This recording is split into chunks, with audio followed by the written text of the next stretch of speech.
Hey everyone, welcome to the Royce Reports.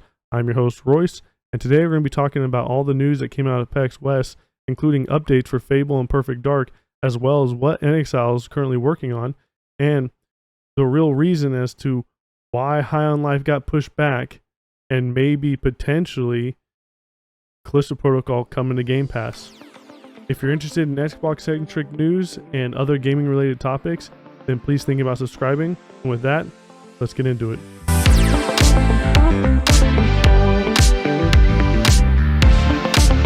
So head of Microsoft Studios ended up having a recent interview at PAX West where he pretty much ended up talking about the status of Fable, Perfect Dark, and what Inxile is currently working on. And he had quite a few things to say about all three of these things. So we're going to first dive into what he had to say about Fable. Fable is a game that I've been looking forward to for a really long time, ever since they were announced. I have been a huge fan of the Fable franchise ever since I played the first one. Fable 2 is one of my favorite games of all time. So I am really looking forward to seeing what Playground Games can potentially do. Now, Playground Games is the studio behind Forza Horizon, and they are a master in the craft of making these arcadey type racing games, and Fable is not that. Fable is an RPG, a fantasy RPG. So it's kind of weird that this studio that's known for racing is now going to be tackling the Fable franchise. And you're not the only one that has that thought either. Matt Booty, who is the head of Microsoft Studios, also had something to say about that. And this is what he had to say. Head of Microsoft Studios Matt Booty already wants to show off Fable on the Xbox Series X, but developer Playground Games has refused to do so until it's properly ready. Speaking at PAX West 2022, Booty said that Playground is doing so many cool things with the next generation Fable game that he asked him to share it every time he sees it. Part of my job is giving air cover to the team, he explained. They don't want to show stuff early before it's ready to go. But if there's one game where that's kind of flipped around, where every time I see something I say, we should show this, it's Fable, because there's a lot of cool stuff. That being said, the team has made it very clear that I'm not going to be able to show anything until it's ready, Booty laughed. And he had this to say. He gave a brief update on its development, however, commenting that Playground is bringing the same craft and dedication that they brought to Forza Horizon. Booty also admitted that giving Fable to a developer best known for its racing games was a bit of a head scratcher, but Playground has proven that they get it. No indication was given as to when fans can expect to see more of the legendary fantasy franchise, but it's certainly been a long wait so far, given Fable for Xbox Series X was officially announced more than 2 years ago in July 2020. Xbox has shared that it's being developed using the Forza engine and that the game will mark a new beginning for the Fable franchise, but has remained tight-lipped otherwise. So they didn't really talk a whole lot about Fable other than, hey, that they're excited to show it off. And honestly, I'm super excited to have them show it off as well, because you have studios that are dedicated about this, that are wanting to show off the game, but they're not going to show it off until they're ready.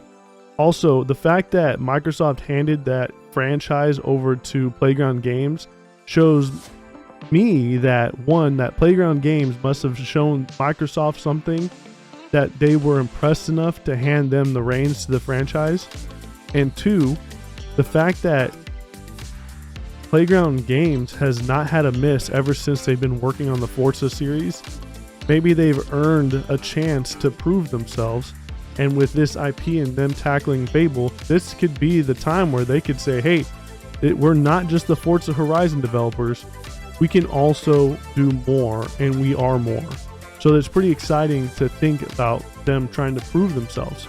This kind of reminds me of what happened with Guerrilla over at PlayStation. They were known for their Killzone series, and after Killzone was done, they wanted to move away from the first-person shooter, and they went the route of Horizon Forbidden West, and that is a huge franchise, and a lot of people love that game. So maybe this could be the same type of scenario, but for Xbox. So the next thing we're going to be talking about is Perfect Dark and what's going on with the initiative. Earlier in the year, there was reports of a lot of people leaving, a mass exodus of developers leaving the project. And some people were saying it was a bad thing. And because of how many cooks were in the kitchen when it came down to how many high profile developers were attached to this project. And After all those people left, they ended up pulling in Crystal Dynamics, which is a AAA company, to come in and help them co-develop the game. So a lot of people have questions like, what is going on with Perfect Dark, and why is there so many issues being plagued with the studio when they haven't even released their first game? And this is what Matt Booty had to say about this. The head of Xbox Game Studios, Matt Booty, has shared that the upcoming reboot of Perfect Dark is being done very carefully so that it works for modern day audiences. During a PAX West 2022 interview, which was shared on Twitter September 2nd, Booty was asked how one reboots Joanna Dark, the protagonist of Perfect Dark, in the modern age. To this he said, very carefully, going on to add, those things, they don't always age well. Booty doesn't clarify this statement, but by the way the question is asked and answered, he could be referring to the design choices of Joanna Dark when the game originally launched in 2000. What I think is super cool about Perfect Dark, what's super cool about Joanna Dark, is a super agent fantasy, the spy, the sort of Bourne Identity, James Bond kind of thing there, Booty continued. There's always a cool meme people want to lean into. Again, we got to make sure that comes forward in the right way. So I'm just going to stick to very carefully. He's comparing Perfect Dark with Jason Bourne and 007. And if they're able to do something similar to that and have it be like a Daniel Craig style James Bond meets the Jason Bourne meets the future, I think that'd be a really interesting concept. But that wasn't it. They also had some other things to say about them having another studio work near and close with the initiative on this. During a Q&A at PAX West 2022 over the weekend, Booty was asked whether the large numbers of game delays over the past couple of years could be blamed mainly on the COVID-19 pandemic. Booty replied that while the pandemic clearly played a key part in it, there are other aspects of modern game development that make delays more likely. These include the difficulty in adapting to a new generation of hardware, the challenges in QA testing more complex games, and the fact that so many big games are now made with multiple studios. How we make games is evolving, Booty explained. The idea of single team under one roof really doesn't happen that often anymore. I'll use an example. Our Perfect Dark team down in Santa Monica, the initiative. So we just did this big partnership with Crystal Dynamics, and I read online, oh, this must mean there's a problem or something. It's quite the opposite, right? You've got this veteran team at Crystal Dynamics, a big AAA team with over 100 people that becomes available. Of course we want to work with them, particularly if they've made a game like that before. And that's how we've done an awful lot of work. If you think about Age of Empires 4, which just launched last fall, that was made in partnership with Relic Studios up in Vancouver. Great partnership. And even something like Flight Simulator, we worked with a studio in France called Asobo. And that kind of co-development, when you're working out with people like Certain Affinity, Iron Galaxy, Blackbird Interactive, all those studios are so key to the products that we make. That, though, also adds some complexity, where if one of those studios has problems, it then impacts the schedule. So the days are gone when you can sort of go everybody round up the team in the cafeteria. I want to tell everybody what to work harder this Wednesday. That's long gone. It's gotten a lot more complicated than that. So a couple of interesting comments that he said in there was the fact that the reason why they hired Crystal Dynamics was because of them working on games similar to what Perfect Dark is. Now, Crystal Dynamics is best known for their work on Tomb Raider. So is this game going to be a third-person narrative? Is it going to be a mixture of both? Like, what is... It's kind of interesting to see where this could potentially go. And Crystal Dynamics is a talented group, but I feel like a lot of people still should be worried about this new studio being built from the ground up, having such a mass exodus of people, and having to bring in another AAA studio to help them.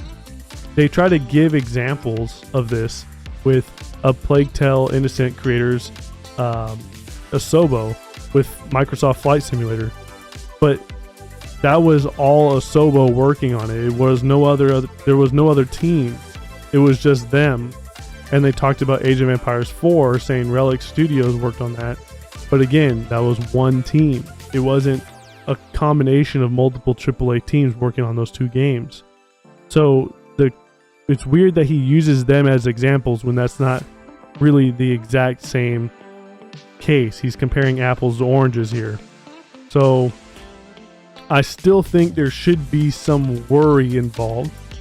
And we can't really do anything about it other than just sit and wait and kind of see whenever they release any gameplay how this is going to pan out.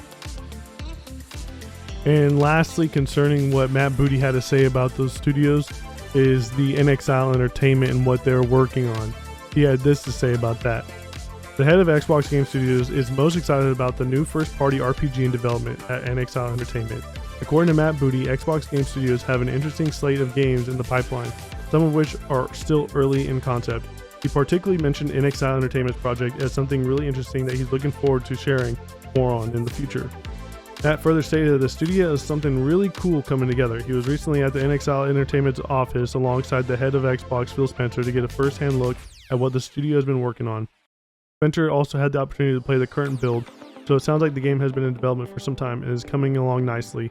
Matt has also stated that the unannounced game features some cool mechanics. Previously, it was also revealed via a job listing that the ambitious AAA first-person RPG Inxile is currently working on is being developed in Unreal Engine 5. Inxile Studios is a studio that's being led by Brian Fargo, and Brian Fargo is pretty much the guy that was involved with creating Fallout. And back before it was owned by Bethesda, back when it was Fallout 1 and 2 and Tactics and stuff. And so they definitely have some talent whenever it comes to writing RPGs. And this even goes into their most recent game, with being the Wasteland series. The Wasteland series is pretty much a spiritual successor to Fallout, but it's that classic isometric type game. I've dabbled in the Wasteland 3 for a little bit, and I thought it was a pretty fun game, and it had some great writing, and it's a very RPG driven game.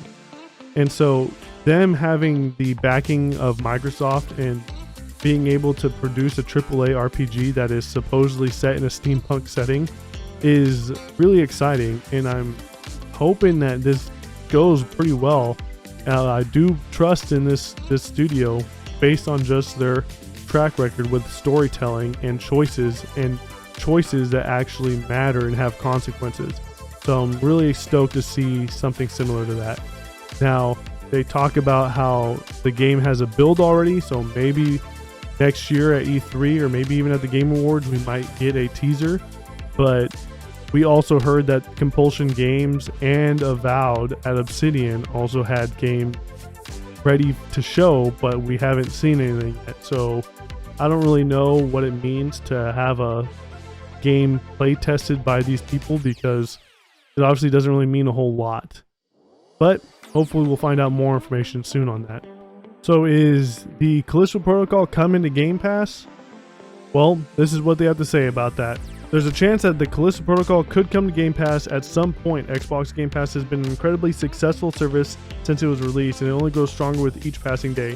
With major new titles being added regularly and games like Call of Duty confirmed to come to Xbox Game Pass in the near future, it's one of the best values in gaming. Not only has it benefited the players by offering hundreds of games at a low cost, but has also helped developers put their games in the spotlight, increasing player engagement and in-game spending, among other things. While it won't be there when it launches in December, the Callisto Protocol could come to Xbox Game Pass in the future. When speaking to Generation Xbox, the Callisto Protocol director Glenn Schofield was asked whether the upcoming horror game would come to Xbox Game Pass. As of right now, it sounds like Schofield isn't ruling it out, as he's friendly with Xbox boss Phil Spencer. However, he noted the game needs to be sold at retail price on the market before putting it on a subscription service. I don't know yet, we have talked about it, said Schofield. I think we have to give the game time in the market, that it be sold, etc. But, well, we're very close friends with Phil Spencer. I've known him for a long time. He's very into the game, and I'm very into Microsoft. We're doing amazing things on Xbox with ray tracing, and we even use a lot of Microsoft technology in the game, and they've given us a lot of help, so we're going to do everything we can to collaborate with Xbox. It's interesting to see Xbox being buddy-buddy and getting really close with this developer, and like they were saying, they also want to stay close with Xbox. Maybe this will lead to a partnership in the future. Maybe it will lead to Callisto Protocol coming to Game Pass later on. So something that I want to touch on when it comes down to things is that a lot of people assume that games are coming to Game Pass, or they have this, oh, if it's not going to Game Pass, it's not going to be successful type mantra, when that is not the case for everything. there is a case-by-case basis on how every game is gonna do and how well it's gonna do. And there's some games that probably should be put into Game Pass. For example, Outriders. Outriders was placed in the Game Pass a year ago, and was it the greatest game in the world? No. Was it fun? Yeah. And did it have co-op? Yeah. And if it wasn't in Game Pass, I don't think that game would have been as popular as it was. Now, there's other games that could probably be... There's other games that could use Game Pass to their own benefit. Some games that I can think of are like Gotham Knights. Gotham Knights right now doesn't seem to be in the best place, doesn't seem to be in the greatest spotlight. Every time they've shown this game off, it looks pretty bad and not very entertaining. And with the fact that they have co-op, this would be a great Game Pass game to get people to play it and to play with their friends. Do I think it's going to do well? No, but I can be wrong. But when it comes down to the Callisto protocol, this game doesn't have co-op. It is a single player narrative. This is something that a lot of people don't really expect to drop into Game Pass because of the fact that it is a single player game. A lot of games that are on Game Pass are multiplayer co-op, just kind of drop in, drop out type of game. So it'd be interesting to see if it does come to Game Pass at some point. I do not expect it to come day and date like they were saying, but who knows? Maybe it will, maybe it won't. But it's just an interesting take on where other companies are in standing with Microsoft and trying to partner with them and trying to be buddy with them for maybe later down the line. So that's a really cool insight on that. Another thing that we're going to talk about is High on Life. High on Life is a game that was made by the guys who did Rick and Morty, and it is something that I'm really looking forward to. It looks really funny, and I loved everything they showed off so far. It gives me kind of Oddworld, Stranger's Wrath type vibes. But something that happened recently was that it initially had a November release date, and they ended up pushing it back into December. The reason being, well, because of Call of Duty and God of War Ragnarok. It's because these two powerhouses are pretty much going to dominate November, that it was actually a smart move on High on Life to kind of get out of that window. During that month, I know I'm going to be playing those games, so I wouldn't really have time for High on Life, even though I'm super excited for that. But with Call of Duty being Modern Warfare 2 this year, and with God of War Ragnarok being a sequel to one of the greatest games of all time, and you consider, it's probably best that they do move slightly to the right. And that's exactly what they did. And it's really cool to see a developer come out and say that that's the reason why. So I hope the best for them. I hope that it's successful and you can play that game day one on Xbox Game Pass this December. And with that, I'd like to say, please like and subscribe and comment down below talking about maybe what game you're looking forward to most. For me, I'm really looking forward to seeing the Callisto Protocol, as well as what Playground Games can do with Fable. So with that, I'll be seeing you guys next time.